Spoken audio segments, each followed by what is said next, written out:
أشكر قناة الأشراق، لأن هذا أول واحد يجي يسأل على أبويا.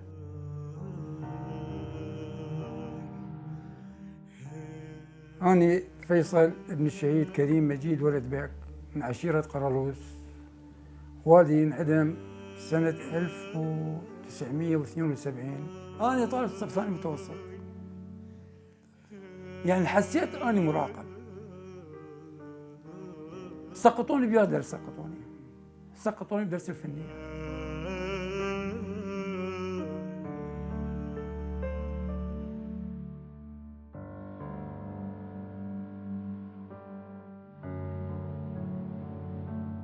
من المدرسة للحمالة بطلت، قمت اشتغل حمال باب الشيخ حتى اعيش عائلتي. ماكو مصدر رزق، ماكو.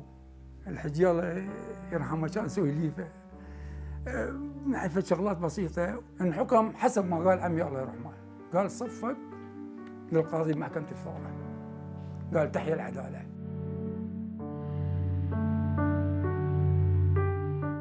عمي دا يبكي، قال ايش بك تبكي بابا؟ ما ينفذون بيها، يعني دا يقوي بعمي بهاللحظة، يقوي بعمي.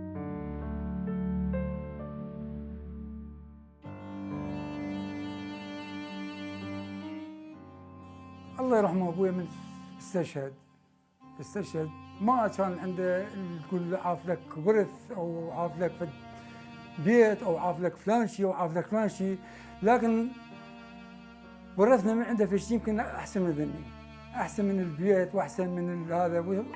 ورثت من هذا القلم اللي كان عايش وياه، هو كان كاتب عايش ويا هذا القلم اللي قبل ما يتوفى هدالي يعني. وهذا ان شاء الله اذا الله اعطانا طول العمر راح اهديه الاولاد من بعدي واولاد اولادي، يظل هذا الورث مال ابويا. وهاي الساعه هم ساعه لابسها، واخر يوم من نفذوا بي نزعها مني ذا ودزها الي، قال هاي هديه لابن الشبير فيصل.